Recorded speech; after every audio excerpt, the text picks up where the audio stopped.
to LOA Today. I'm Walt Thiessen. With me today is our own pianist in residence, Sam Page. This is your daily dose of happy. We are so happy you decided to join us today. Indeed we are, and once again, we're happy to have Sam here, partly because we can hear him, which is a nice glad change. to be back. Nice to actually know what you're saying. I mean, it was for a while there, your mouth would open and nothing would come out because the mic wasn't working properly. But yeah, you got yourself a new phone, and it sounds good. So welcome back to being alive on the show. Yes, I've never felt more alive. That's right, absolutely. And our special guest joining us today is Brad Carlson. Brad's he's a health and wellness coach, and he has gone through the same kind of thing many of our guests have gone through, many of our co-hosts have gone through. You have that really rough thing that you encounter in your life, and then you have a moment of decision, and you decide, how am I going to respond to this? And the ones who ends up on the program are the ones who decide to respond in a way that actually helps move things forward.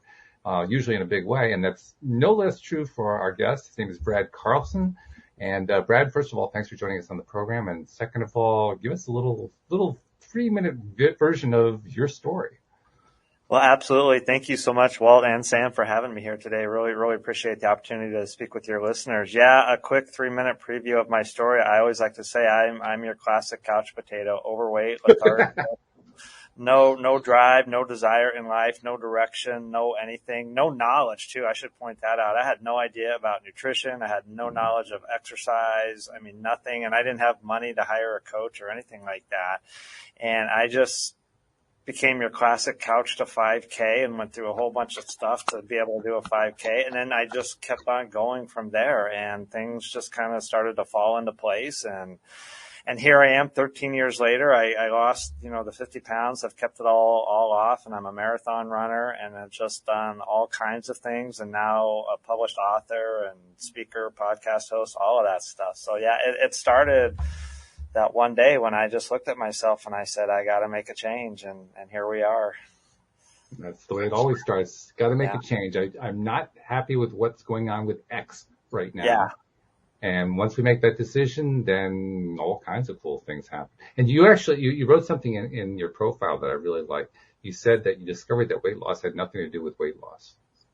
Yeah. It's not a weight loss journey at all, as I've discovered. It has nothing to do with losing weight, so to speak. It's a journey of self-discovery is what I've learned about who you are and who do you choose to be. And the byproduct of that is always losing weight. So I chose to be this thing called healthy. And that opened a Pandora's box, so to speak, of learning about exercise, learning about healthy eating, learning about mindset, learning about spiritual connection and everything. And the byproduct of all that has been losing the weight and keeping it off. Once I realized that, I never even thought about losing weight or even keeping it off anymore. That was never even part of the mission anymore. It's all about self-discovery and going deeper in who you are and all of that stuff. And definitely, that's what we're all about, is the self-discovery. So what did you discover? Who I am. Yeah, so in a nutshell, I discovered that I am this person, this thing called healthy. That's something that really resonates within me. And I always like to give this example because that's what I coach, and I ask other people, what was your point B that you chose? And, a good friend says, I am thriving. That is my point B, is to thrive. Another one said to stand and rise. Another one said to choose life, over all these other things. So it's what you choose in your life. That's the pivotal decision that you'll make, is what you choose, and then why you chose that particular choice. So yeah, for me, it was all about, I made this decision one day, and that's a whole nother podcast probably. But I just made this decision to be healthy, and everything else just has fallen into place ever since, and have never looked back. And yeah, it has nothing to do at all. If I could stress anything with losing weight, it's not about that at all. So let's talk about what it is about. It's about discovering who you are. And how do you go about doing that? I mean, let's go right back to the beginning. Okay. So you made the decision, you decided you wanted to just change what you were seeing in the mirror. What came next? Oh my gosh, where to start that journey? it started, so about 3 years into the journey, I always tell this part of the story. I was in the middle of a divorce sitting on my couch, and my dog would not come over to me. Like literally he came over, sat down, looked at me like, "You're a total loser, Dad." And then he turned around. This is a true story. Yeah, my dog. And he turned around and he went back to his bed on the fireplace and just sat there and stared at me. And, dogs are really good about picking up on energy and vibrations. And I don't know how it happened, but at that moment, it's like the universal 2x4 hit me over the head. I just had this awakening that what we focus on, we become. And I realized at that point in my life, I had focused on everything that I did not want in my life. I did not want to be a couch potato. What was I? I was a couch potato. I did not want to live paycheck to paycheck. What was I doing? Living paycheck to paycheck. I did not want to be this uptight, grumpy husband, father, all that. Well, what was I? I was uptight, grumpy, all of that stuff. And so in that moment, that was the pivotal moment that I chose to be healthy. From that moment forward, I wanted to dedicate my life to being healthy and being the person that I wanted to be in the world. And so I spent, several years learning about that. And now my objective is to teach others what I've learned. But it's not an easy decision to make. It's an easier decision to make than it is to implement. That's what I was going to try to say. You make a decision, and then what comes next, and that's the thing. Yeah. So if you're looking at your life, you can say, okay, this is where I am right now. This is I call it your point A.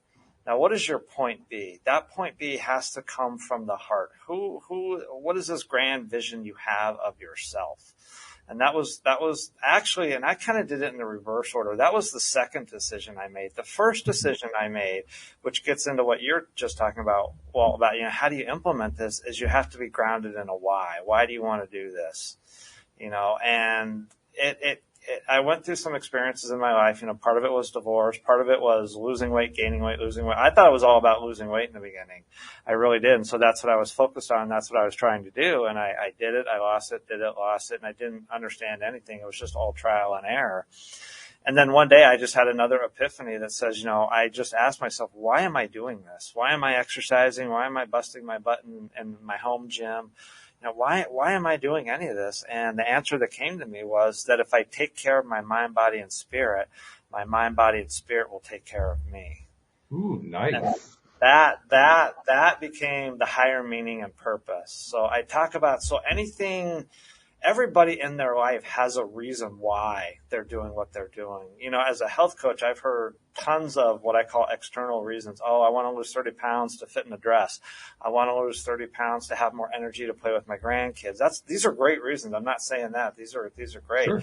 But they're not sustainable. They won't last because they're not coming from you. I told one person the other day, I said, that's great. You want to lose this weight to be with the grandkids, but what if you lost this weight for yourself? And she had never thought of that. She said, oh, kind of like that. So it has to come from something internal within that underlying motivating factor. That's how you implement it. And so you literally have to sit down and ask yourself, why am I doing this? And let, if I can say this here, law of attraction, let the universe answer that question for you. Don't try to think of an answer. Don't try to go in your head and say, well, I'm doing it for, you're going to start to get a headache, but just throw that question out there. Let it come to you. It'll come to you like sometimes immediately, sometimes a day or 2 or 3 days. And you'll know it's the right reason because you'll just feel that vibration, that inner peace, that inner knowingness, that inner we talk about energy. You can get energy from exercise and nutrition, all that. That's definitely true. But you get the most energy from understanding your why and being in alignment with your higher calling, your higher meaning and purpose, all of that. When you do that, your energy is off the charts. So that's how I was able to implement it, is I understood my why, and then I had made that choice to be healthy. And those two things have been a very powerful driving force to this day. And so anyone, look at what you want to be in your life, your point B, and then why do you want to be that? In one of my manuals, I take them through an exercise, the 5 levels of why, how to determine what your why is. You got to get to the real heart of your why to be able to implement it. I love this. And it's making me think of something where my co-host is concerned, because Sam's a pianist. And nice. he's developing his career as a pianist. And so, Sam, I got to ask you about this. As Brad is describing this, have you actually sat down and asked yourself why you wanted to be a pianist? In my case, not necessarily. That would be worth doing because it's just been something that's been natural for me. I've been playing since I was 5 or 6, and I think just recently I've as I've kind of grown in my spiritual journey, I mostly just play improvised numbers, and it's almost like a form of kind of like channeling my inner source energy or whatever you want to call it. And and I had like my first paid piano gig since before the pandemic earlier this year, and I actually just recorded some things in a studio for the first time ever about a month ago, and just figuring out what I want to do this. And I think like for me, it's just like I know this is what I have to offer the world, and so I definitely want to put it out into the world for people to enjoy, and then let it do for people what it does for people. But I probably could stand to go deeper there now that you mention it. Because you love it so much, that's what made me think you must have done it at some point, but apparently not. I mean, I probably it's have. one of those really obvious things that it's so obvious we don't even do it, right? Exactly. I'm sure I've had like in segments, like I could probably put together a internal monologue I've had over the years as to the why of it all, just from bits and pieces. But I can't think of anything concrete at the moment. But neurodivergent, so who knows? Yeah, I'm going to jump in real quick. You actually already said it, Sam, and I could tell. So when you were talking, I felt the energy, the vibration. Like I got goosebumps when you talked about this part of channeling my inner source, my inner energy. And when you said that, your whole facial expression changed. And those are the cues that I look for. Your tone of voice changed, your facial expression. That's your why right there. You know your why. And now your byproduct of that, as you said, is bringing it to the rest of the world. So congratulations. That's awesome. Thank you. Yeah. And he does it very well, by the way. He's a very good pianist. Yeah. That's one thing I'm looking forward to. I have to ask you, it's sort of like an aside. Have we gotten to the point now where we're going to find a way to be able to record your piano so it sounds really, really good? Because you sound really good, but the piano doesn't always match up to that. So I want to have the world hear what you actually sound like.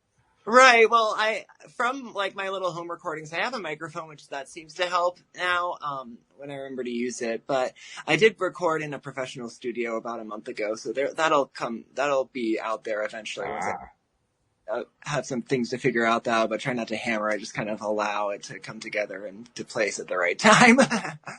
And so let me ask you, Sam, this is great, like kind of to coincide with health coaching. Does anyone have to force you to play the piano, or does it feel like work or any of that? No. So you're very naturally aligned. And so that's another great source of energy. You're you're in alignment with, really why you were put on this planet, to be a piano player, to channel that inner source of energy. And it just comes naturally. So you can't force this journey. That's the alignment part that I was talking about. And when you do that, people talk about you need discipline. You just naturally play the piano. You don't have any discipline. There's no one cracking a whip over you play the piano. No, you just do it. It comes naturally. And that's what people have to do. They have to align with that inner energy, that inner North Star, that inner guidance heart. And then the rest of the journey just comes naturally, and you want to do it. That's how you make it sustainable. And so you chose to be this thing called piano player, this thing called pianist. I chose to be this thing called healthy. Well, we haven't picked your brain yet, but you've chosen to be this thing called podcaster to a degree. But it's what you're choosing to be. And when you're in alignment with that choice in your heart, everything else just, like Sam, you're a perfect example. I mean, it just comes naturally. It does. I believe that's the case too. Like it took me a while to get there a little bit, but yeah. Well, it does take a while because it takes a while to get to know yourself, right? I mean, that's really what it's all about there. Yeah. Yeah, it is about, every journey, whether your point B is to be healthy like me, or to be an entrepreneur or a podcast host, a pianist, it's all about self-discovery, discovering who you are, that person that you are. And in my case, I'm healthy and a health coach, and Sam is a pianist and a piano player. And then we both share, and Walt, you're a podcast host. That's who you've chosen to be. And then we all share our unique gifts with the world. And that's the higher meaning purpose too, taking what you know and then giving the gift of love, health, and happiness, as I call it, or the gift of music, whatever your gift is. Yeah. And I think a big component of this is the love, the joy, the passion, the excitement that surrounds whatever the X is for us. I mean, For sure. Sam's ex's music, right? Is the piano, right? Oh. And Brad's is not, well, start off with the weight loss, but now it's basically helping other people to actualize themselves. It's, yeah, my whole mission in life now is to be a source of love, health, and happiness for others and help them discover their own true purpose and calling and their own love, health, happiness journey. And there's a feeling associated with that. Oh yeah. You can see I smile, I radiate, I get goosebumps just like Sam when you talk about playing the piano. Yeah. So just like you and this whole podcasting journey, Walt. Yeah. It's the only thing that really kept me doing the podcast. If it wasn't for the joy of it, I probably would have stopped about 1,600 episodes ago. Yeah. And that's the same. You know, That's the same with the weight loss. People try to force themselves to exercise and all this. Yeah. There's no joy in it. So one of the principles is you've got to find the joy. I mean, everything in life to a certain degree revolves around your health. If you don't have your health, everything else kind of goes by the wayside. You're not able to interact with your grandkids or perhaps play the piano if you're bedridden, or, everything starts around your health. So I really try to stress to people, make that one of the top 3 priorities of your life, and, work with someone to find your higher meaning and purpose, to find that joy. You don't have to go to a gym. Everyone thinks they have to go to a gym. You don't have to. You can do it in nature. You can find a swimming pool somewhere. I mean, something that brings you great joy. But it's ultimately, finding that higher meaning and purpose. And then just let the how part show up. my wife actually hones in on this particular point a lot. She's not an exerciser. And whenever she sees somebody, we're out together, she sees somebody who's running, she says, have you ever seen a happy runner? And I actually have. I saw one time. This is a young lady who was running along. She had this smile on her face, the wind in her hair. I mean, she was just out there having a great time. But I have to agree with my wife. Most of the people, it's like, I'm going to get through this. Even for me. So I teach a slow, easy, sustainable method where we tap into your joy, and we don't focus on high intensity. I mean, that we do, but that's very rare, once in a while, once or twice a month. The vast majority is what I call slow, easy movement. Slow, easy movement because it's fun, it's sustainable. It leaves you feeling, that wasn't so bad. I want to come back again, versus trying to force your way through it. And then the slow, easy movement, it could be whatever you find fun. For me right now is stand-up paddleboarding. That's one of them. Swimming. It's summer, so going swimming at the local swimming holes. Those are two awesome activities. It's not about exercising. It's about moving your body in the ways that it was naturally designed to move. Your body was designed to bend, jump, twist, reach, stretch, grab and pull, push and pull, all this stuff. So it's just incorporating that into your everyday life. So there's an infinite number of ways to do that. So I've got a Walking for Health program on my website that does just that. That's one example. So. Sure. Yeah. That's my favorite form of exercise, walking as many days in the week as I can. I go out and I actually miss it. I mean, you get to the point where you do it so much and you do enjoy it that your body says, what are you doing inside? You need to go outside. I call that the effortless effort stage, when you get to the autopilot stage. Yeah. When your body just takes over and craves that walking or whatever movement. But when it just craves that, kind of like that. Some people have that, they can't start their day without that morning cup of coffee or whatever. So. Yeah, I can do without the coffee, but I definitely can't do without the walk. Yeah. You're at that stage now. That's awesome. I've been doing that one actually longer than I've been doing the podcast. So it probably plays into it somewhat. That's amazing. Yeah. Well, I recognized early on I needed to do something because I'm not really an athletic person. So I needed to do something to get myself going, get myself moving, and walking is pretty easy. So I figured, well, I'll give that a shot. And once again, I found that I enjoyed it. It's kind of like with the podcast. With the podcast, I started the podcast because my business got wiped out by the 2008 financial crisis. Oh. And I went deep in debt. And by 2012, I was, basically starting for oxygen. I was in such bad shape. And I started the podcast because I couldn't afford to hire a coach. You mentioned something like that. I couldn't even afford a book on how to self-coach. I couldn't afford anything. But I figured I could start a podcast and I could get people on as guests and they could teach me, which worked beautifully. And then the thing that came along with that was that I love doing the podcast. And the first reason that gave me like 100 episodes. The second reason, the fact that I loved, that gave me the other 1,600. Yeah. Yeah. Because it's something you love to. I'd love to pick your brain someday about all the guests you've had and what are some of the things that you've learned. I'm finding that too as a podcast host. It's like I'm learning all this incredible stuff from experts all over the world. I mean, I talk Right. health and wellness, doctor, in New Zealand, and then, a life coach expert in Canada. It's just crazy. Yeah. You hit the magic formula. Well, interview the experts and it doesn't cost you anything.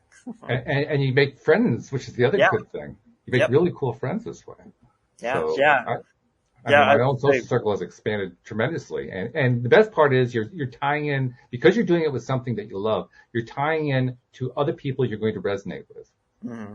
That's right? a huge part of it right there. Yeah. Yeah. You're meeting like-minded people and that strengthens your vibration and all of that. So yeah, the cool thing is I've got, one of my future goals is to do a optimizing health and wellness or health and energy type summit and use some of these connections I've made through hosting my own podcast. One is in France, one is in Australia, one's in North Carolina, one's in Singapore, one's in Canada, all these crazy places. So.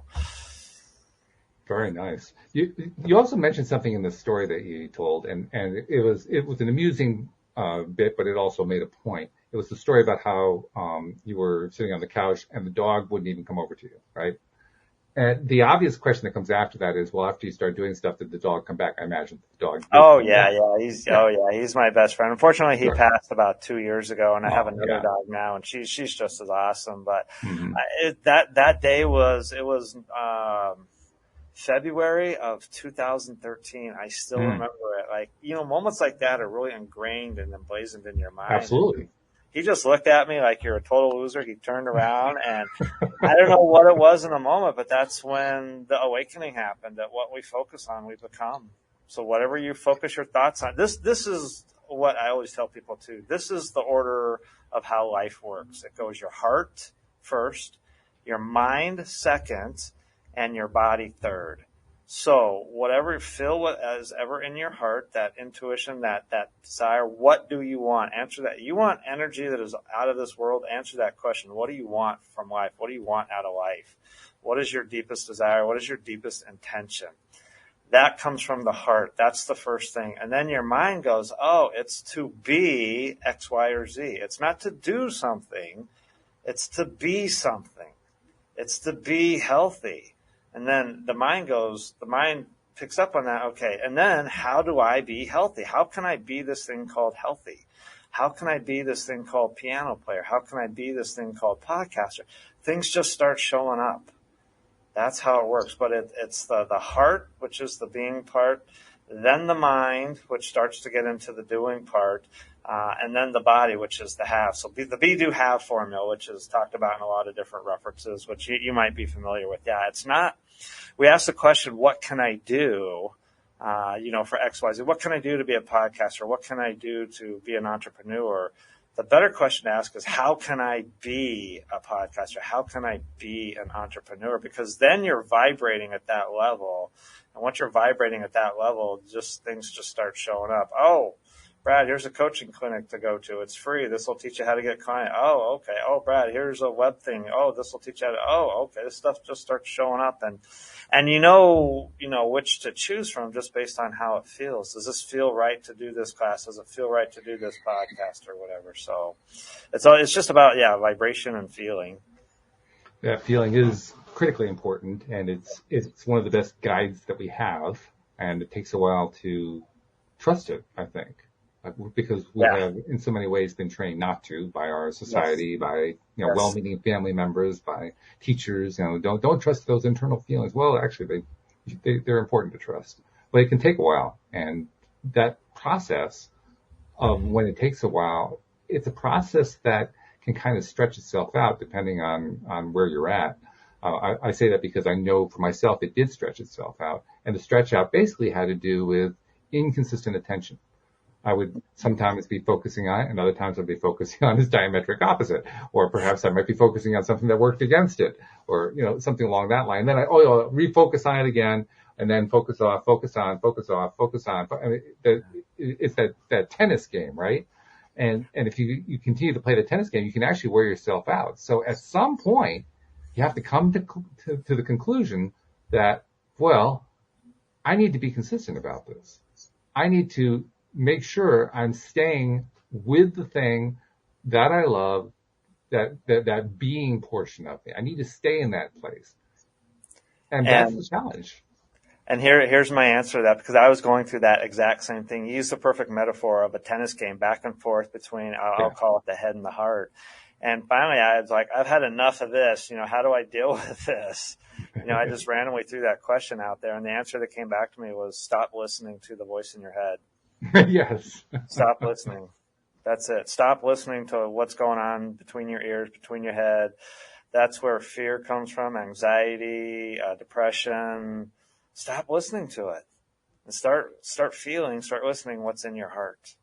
And I'll tell you something else that confused me, though, and I'm curious to see what your take is on this, because when I was in the earlier stages of doing this podcast and learning from all my wonderful co-hosts and guests and so forth, I was struggling with the difference between the voice in the heart and the voice in the head. Yes. Telling the two apart, because from my perspective, there's not a whole lot of difference, and it was very confusing for the longest time. I'm curious to know how you address and deal with that one. Boy, that is a great question. And yeah, it's a battle to understand which voice is talking. I understand it very clearly now, because the voice of my heart is a feeling that resonates like deep here. It comes from here.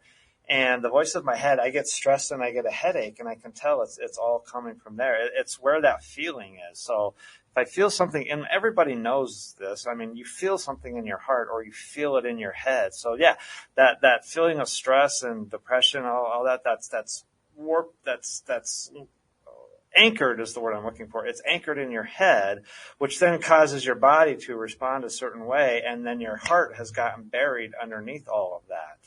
So stop listening to that. When you find yourself stressed, anxious, that's that voice in your head talking to you. Just stop listening. I'm giving the whole world permission to stop listening. You're right, though. Well, we've been trained by society to act from a place of logic. That voice in your head, it says, hey, go do X, Y, and Z, which makes total sense. It makes total sense. But the voice of your heart is saying QRP. And it contradicts what society says. I'm kind of up against that right now too, and some things. But ultimately, what I'm learning is, you talked about trust earlier, trust and faith in that voice in the heart, that everything will be there when it's supposed to be there. Everything will work out fine, including financial resources, whatever resources you need. LOA is law of attraction, but it's also law of abundance. It's an abundant, infinite universe. There's more than enough of everything for everyone, if that's what we feel and believe in our hearts. And so that's slowly. So I always like to say now that the most difficult journey you'll ever make is from the head to the heart. And to stop. It took me years actually to figure it out, because Yeah. people would say to me, well, listen to the message from the heart rather than from the head. But from my perspective, it seemed like they were both coming from the same place. I couldn't distinguish locations. So over time, I kept asking the question, how can I tell the difference? How can I tell the difference? And I finally got a clear answer, first from a co-host, and then I went inside and got the same answer, and it all felt really, really good. And that's it. The key words is it felt really, really good. It turns out for me, the answer is, if the information coming through the head feels good, it's actually from the heart. If the information coming from the heart feels bad, it's actually from the head. In other words, not the location, it's how does it feel. Yeah. And that's a great point too. I base it off of vibration. If I get excited and goosebumps, it's coming from the heart. Yeah. If I get stressed out or anxious or, nervous, whatnot, it's probably coming from the head. So you've got it figured out too, Walt. That's awesome. Well, I had a lot of help, because I struggled with that point for years. I'd hear the same messages and I'd say, yeah, I hear you. Makes total sense. And I'd go try it and I couldn't tell the difference. I was just the most frustrated person on the planet, because I would try it and I couldn't do it. I didn't know what to do. And I'm the same. And again, we're taught from society to think from our head to, that voice of reason and logic, which makes sense. We're told to follow our heart, but that's the extent of the message. There's no real in-depth exploration of that. Those three words, follow your heart. There's no in the way society has worked, you have to have money to pay the bills and all that stuff. Well, here's the job right now. Your heart is saying, no, don't take it. But your fear factor is saying, yes, take it because I've got a wife and kids or a husband and kids, whatever. And, so again, there's that logic, and it's hard to override that voice of fear. It's hard to override. Oh, yeah. That's what I'm learning now, is that's where trust and faith comes in. Trust and faith. I think also like trust between individuals, that trust kind of gets earned after a while, and it gets earned by going back over and over to which feeling voice are you listening to? Yeah. Are you listening to the feeling voice that feels not so happy, or are you listening to the feeling voice that feels better? I mean, that's literally my watchword. I do check-ins with myself throughout my day, and I'm asking myself, how do I feel right now? Not what am I thinking, what's occurring to me, not what's going on, not what am I doing, how am I feeling right now? Because that feeling tells me everything. That's key, and that's key, and that's the key for any journey, whatever your point B is. So like Sam, again with you, it's so here's a question for you, Sam. How does playing the piano make you feel? Ooh, good question.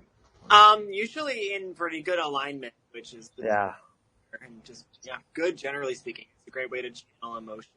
So let me ask you another question. How would playing the I'm trying to think of another instrument. How would playing the saxophone make you feel? I actually used to play saxophone, so it wasn't completely uncomfortable, but I wouldn't have the same breadth of expression, so there wouldn't be quite the same, but not bad maybe. Well, a little different feeling though. You're more in tune and vibe with the piano then. Oh yeah. Yeah, you got it. Well, it's all about the feeling, yeah. Feeling is the secret, as Neville Goddard said in the title of his book. It truly is a secret. It's amazing. Yeah. And there was a time too when I had bought into the societal teaching that you should really put your feelings aside, particularly if you're male. You should only be going with the logic. You should only be going with the reason. Males don't fall into those emotional traps like the females do, and all that kind of crap. Yeah. And that took a while to overcome that one. But even when you get past that one, you have to really focus in on the good stuff, the stuff that feels great to you. That's one of the main reasons why here with the podcast, I subtitle it Your Daily Dose of Happy. It's actually a message to me. I mean, it's also an intention for the audience and for the guest and for the co-host, but it's a message to me. Well, remember, the whole thing is to feel better. Yeah. That's life. Life is meant to be fun, joyous, happiness, feeling good. And it's learning to tap into that feeling and then exercising that feeling muscle every day, like the feel good muscle, the happiness muscle, whatever that is for you. Train that every day. We're so used in society. We train our anxiety muscle, our nervousness muscle, our fear muscle, our depression muscle. And of course, even me or you as a coach, Walt, or me, when you train a muscle, what happens to it? It gets bigger and stronger. Well, let's choose the muscle we want to train. The depression muscle, we don't want to train that. We want to train the happiness muscle. So let's train that by focusing on being happy. And you've come a long way in that, Walt. I can tell. Yeah, you're probably several years ahead of me. So, well, perhaps I'm not sure it's a race, but that's true too. Yeah, I'll put it this way: I have moved so far ahead of the Walt that I used to be that that to me is the measure. Yeah. Yeah. So if I were to ask you, Walt, who are you? What would you say? Who am I? Yeah. And I'll ask you too, Sam. Wow, that's an interesting question. I am a man who loves to love life. And that's your intention, be a man that loves life. There you go. Yeah. And I can tell from your reaction, you're very much at peace with that answer. Yeah. Oh yeah, I love that answer a lot. Yeah. So that's, you're in alignment. There you go. What about you, Sam? Oh, let's see. I'm a human being making the best out of the human experience and doing my best to enjoy and spread love as much as I can in the process. Yeah. I like how you kind of got deep inside that answer was truly from the heart, I could tell too. So yeah. Do my best. Yeah. What's the answer for you? I am a source of love, health, and happiness. I could go deep with that. I am the oneness with everything and all of that stuff. But for me, I am a source of love, health, and happiness. So I be this source of love, health, and happiness every day. And this is the neat part. Oh, well, you and I could probably talk all day, but people ask, how do I live a purposeful life? How do I live a life of more purpose and meaning? What is my purpose? Your purpose is not to do anything. It's to be something. Be that light of happiness. And the way you live that every day is just be that light for someone somewhere. You have literally an infinite number of opportunities every day to be the source of someone's happiness, be the source of someone's smile. We've heard that in tons of literature and books, and it's probably even in the Bible, I think. Ye are the light of the world, or somebody said that. Mm-hmm. So be that source, and that is where you live. That is how you live that meaningful life, that purposeful life. It has nothing to do with what you're doing, but everything to do with what you're being. And what we are being is a direct product of our choices about what we give our attention to. Yes. Choose who you want to be, what you want to focus on. Yeah. Yeah. Yeah. Most of us focus on what we don't want and what we don't want to be. So We're good at that.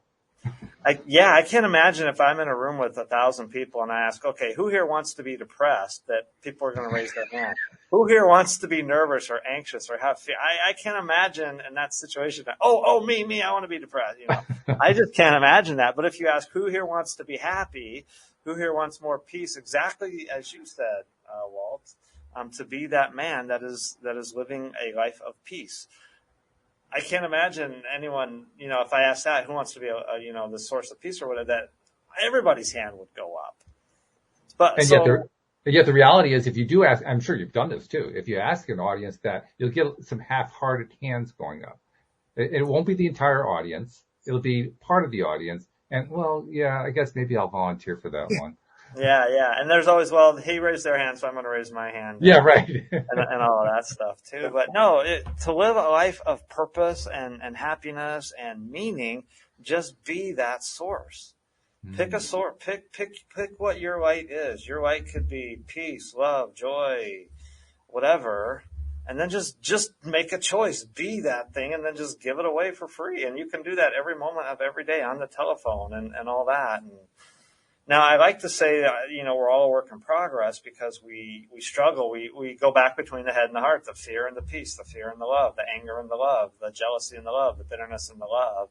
And we're kind of hardwired from the time we're born to be more on the fear side of the equation versus the love side. So I guess that's what the journey entails is being our true, authentic selves day in and day out and strengthening that muscle more and more each day. I don't know.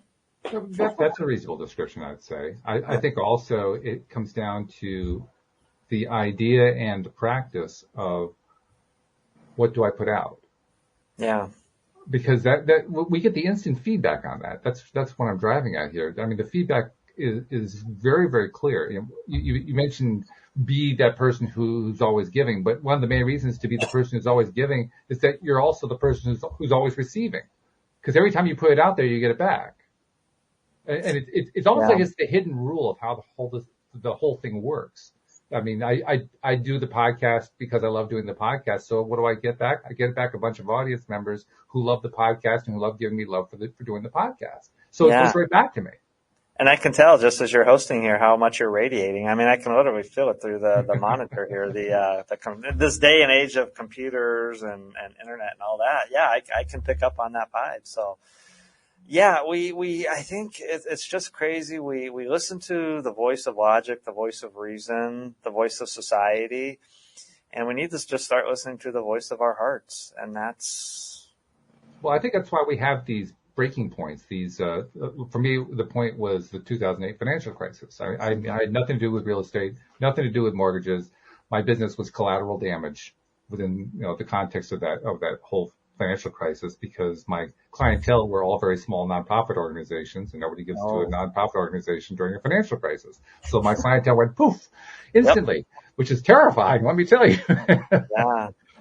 And when you go through something like that, all of a sudden you're faced with a whole lot of hardcore realities.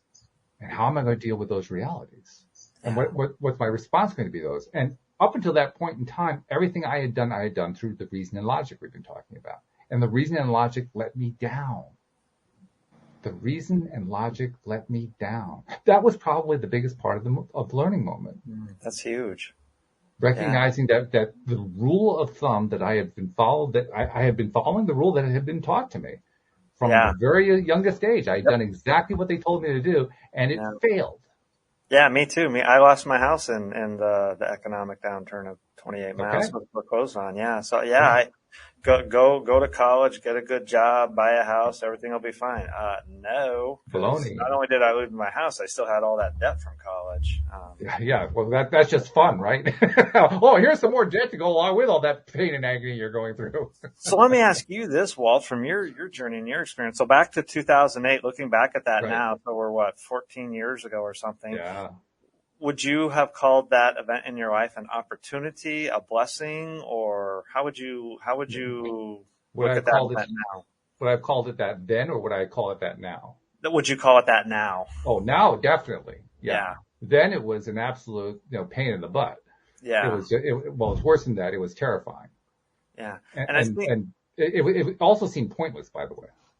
And I think that's key, that every event happens in our life is actually a blessing that's leading us to something greater. We don't see it in the moment. We can learn to see it in the moment. Oh, this is, okay, I'm losing my house. This is actually an opportunity. I won't go into that, but it actually, losing my house has opened up a plethora of opportunities for me that I didn't know existed, that I never even thought about. So when you're in the fire, relax, let go. You're being guided to something higher, something greater. It's an absolute opportunity there. I'm starting to look at life as there's no such thing as a challenge. There's only opportunities to become an even better version of you, so to speak. And, I'll just share a personal event. I'm being audited right now by the IRS. Who wants that? Again, I'm in the audit. Okay, raise your hand. Who here wants to be audited by the IRS? What a wonderful opportunity.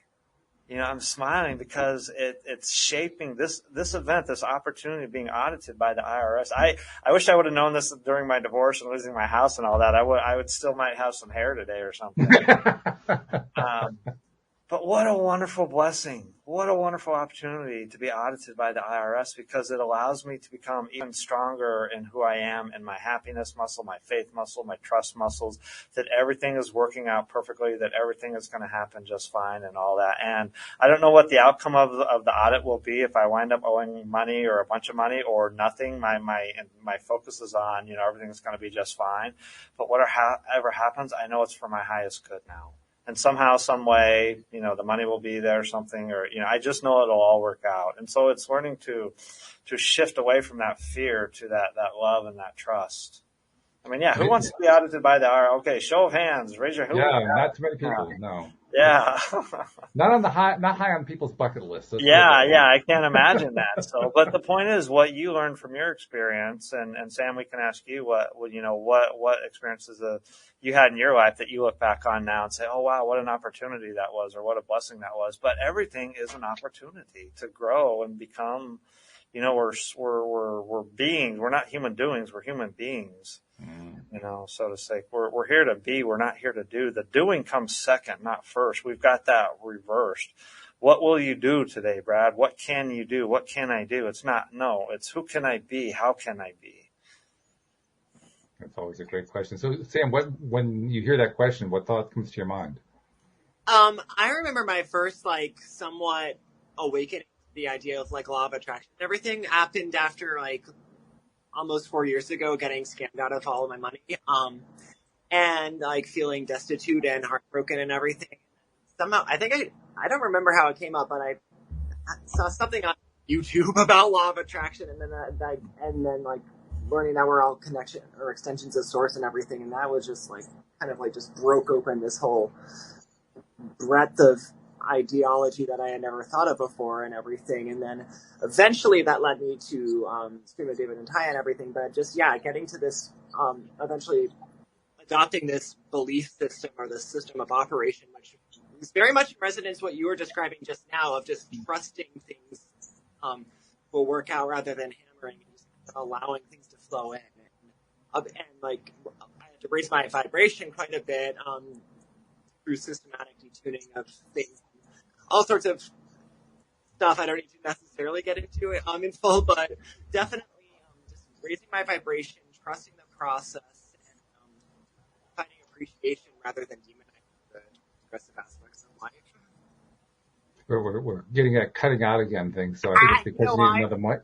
You need that microphone. I think that's what's going on there. But... I turned the air conditioner on. Is this better? Oh, that is better. Yeah. I was getting hot, so I turned the AC on because I hadn't talked in a while. But yeah, that's what it was. Sorry about that. Okay, let me do a Cliff Note version. Yeah.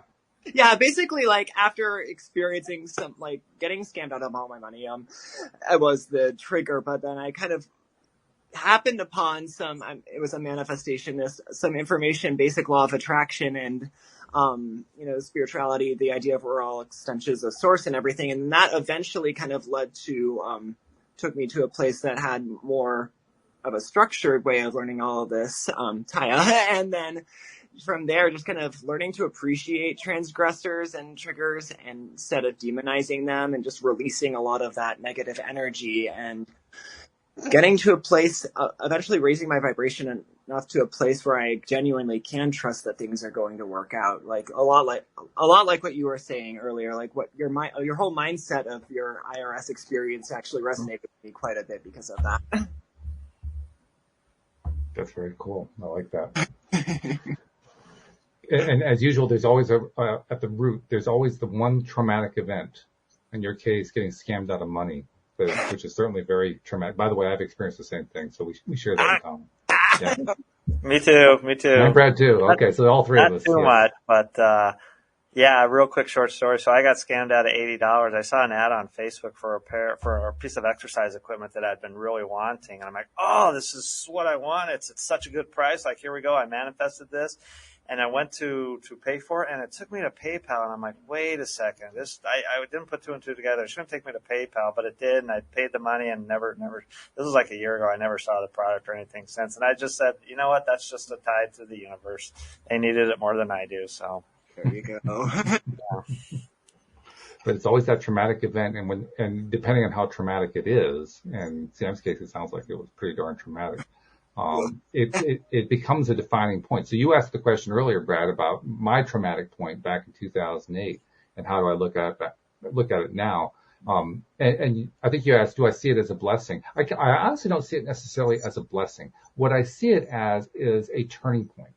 I see it as a leverage point, if you will, a point of leverage where all of a sudden, because I was so focused by that event, the leverage led to like the stream of information, this flow of information coming to me, within not as quick a time as I would have wanted at the time, but as I look back on it, it was actually a fairly quick period of time. So, certainly from this vantage point, 4 or 5 years doesn't seem like a whole lot. Then it seemed like, an eternity.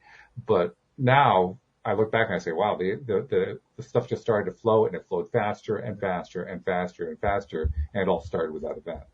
Yeah, and we could get really deep with this. Everybody wants something in life, and when I went through my divorce, I wound up getting a really cute 3-bedroom, 2-bathroom bachelor pad townhome, and I was about 2 years living that, and I thought, you know what, I'd always wanted one of these. So literally law of attraction right there, but it took the universe, lining up all these different things, including a divorce, to bring you what you wanted. I'll throw this out there for your listeners. We always get what we want. Always what we want. We just don't know what it is we want. So there's something, when we experience a traumatic event, there's something inside of us that wants something else. And so the universe is lining up the stars to bring us that something else. In my one case there, it was the bachelor pad, and then it led to a whole bunch of other stuff too. So, we always get what we want. Always. And I think we actually do know what it is, but we block ourselves from knowing it. I'll give you an example. I've told this to the listeners, so listeners have heard this many times, but between my early 20s and my early 40s, I had the worst dating record of any human male on the face of the planet. In that during that time, I had the longest relationship I had during that time was 2 weeks. I mean, it was just abysmally bad. I can relate to you right now. You can relate to that one? Yeah, okay. I can relate to that, yeah. Sam's putting up fingers too. So yeah, it was miserable. And I didn't know it at the time because I didn't allow myself to know it. I can look back and say, oh yeah, I knew that all along, but I didn't really allow myself to know it. Mm-hmm. I had set up a paradigm in my mind that basically said anytime before I actually met any woman, I didn't even have to meet her. It was already in my head before I met anyone. Before I met her, I knew instantly it was not going to work. Mm. Which, yeah, you have that going on in your head. You're right. Nothing's going to work. It's going to be you're right. Exactly. You're right. What you focus on, you become. You focus on it wasn't going to work, so it didn't work. And I didn't realize that all that self-talk I was doing to reinforce that was literally reinforcing that. I thought it was just me, commiserating with myself over the fact that it wasn't working out each time. But no, I was actually setting myself up. And when I looked at it from that, it was all about the perspective. I finally gained the perspective after I met my wife, and I met my wife mainly because I gave up on dating. And a month later, seriously, I threw in the towel. I even kind of shouted at the world, like, I'm done with this. I am so sick of being frustrated, so sick of being, disappointed. I'm just done with dating. I'll be a bachelor the rest of my life. To hell with it. And within a month, one of my friends gave me a call, said, hey, I got a friend who wants to meet you. Would you mind if I give you her phone number? And I said, absolutely not. I'm done with this thing. But fortunately, she's a therapist and she talked me into it. And that's how I met my wife. But wow, I mean, that's what it took. I had to let go of the whole paradigm before I could finally have somebody come into my life. Somebody pretty special, actually. Boy, I'm where you were, whatever, 2013, however many years ago with dating. It's funny when we stop looking for something is when it shows up. Yeah, because we give up on all of our negative expectations. Yeah. Like you said, you had to let go and stop looking. That's so let me ask you, how were you able to let go and stop looking? Because literally what I just said. I quit. I said, I'm done. I was so pissed. I literally picked up a towel and threw it against the wall and said, I am throwing in the towel. I mean, it was just, I got that literal with it. Yeah. And that was in March of 1998. Okay. And by April of 1998, I was on the phone with my wife. Wow. See how quick it happens. 1 month. Wow. 1 month. So I haven't got to that point yet where I'm quitting and throwing in the towel. I need to get to that point, I guess. And well, I think what it did for me, and it probably does this for most people, is since I couldn't really come to terms with the truth that had been going on in my head, I couldn't even associate it. I was unwilling to associate it, probably even a better way of saying it. Then the only way out was to stop engaging in the entire activity. So that that was the only way to let go of it at that point. Because if you throw out the whole activity, well, there's no point in hanging on to that little piece anymore. Yeah.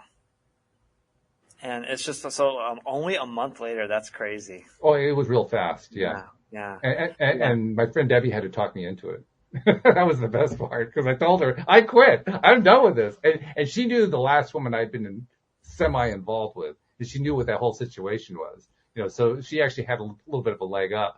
And she could kind of guide me past what had happened there and help me to reopen the possibility that there actually could be somebody out there for me.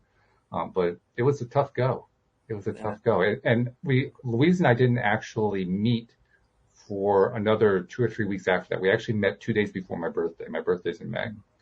And that it was a weird encounter because Louise had also been without a partner for quite some time. She had an event though 6 months earlier. Her cat had died.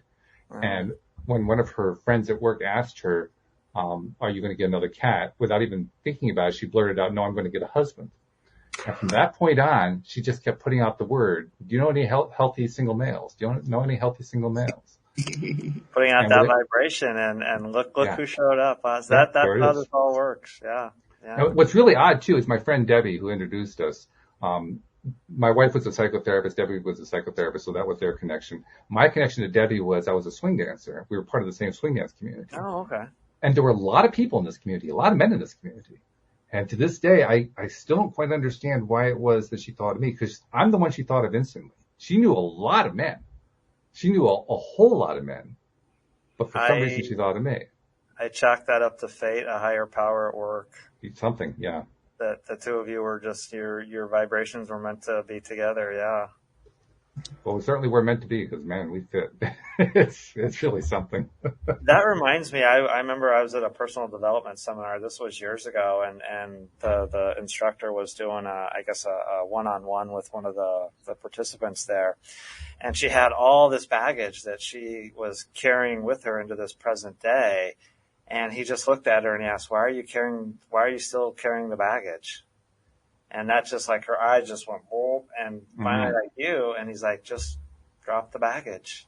Yeah. And she got it there in that moment. And her life instantly, it was so crazy to witness that. But yeah, we carry a lot of baggage around that we don't need to. It's true. And maybe that's, I don't know, just the universe's way of shaping us more into, I don't know, that next best version of us, I guess, or something. I don't know, but I don't think we even realize we're carrying the baggage. I think that's what part of the problem is. Yeah, I think that's huge. Yeah. Somebody else has to point it out to us, right? Say, by the way, you're carrying baggage. You know that, right? Yeah, that's what happened when that seminar that one day when the leader was counseling that one. She didn't even know she was carrying it, and then it's like, oh, put it down. Like, oh, yeah. It's a bit of a shock actually when you gain that realization. I didn't actually gain my realization until after I'd been with Louise for another couple 3 years, something like that. And then we were in a conversation about what it was like when we met and what had led up to it. Of course, we told our story to each other over and over again, so we knew it pretty well. And something just clicked in my head. And I said, I think I understand now why it was that I wasn't meeting anybody. And I told her the reason why. And she said, well, of course. I said, what do you mean, of course? It took me years to figure that one out. What I do now that works for me, I don't know if this will help anybody, but when I'm confused about anything, I just throw out the question to the universe. I don't try to answer it, and I just wait sometimes an hour or a day for the answer to come. That's like when I was hiking in the woods a couple of weeks ago, dealing with that tennis metaphor we talked about, the head and the heart, the head and the heart. I'm just like, how do I deal with this? Because I, like you with the dating, I was just so sick of the back and forth. It's like, how do I deal with this? 2 words, stop listening. How simple an answer is that? Yeah. So just whatever you got going on in your life, just throw out that question. Just ask, whatever your higher power is, what does this mean, or why is this happening?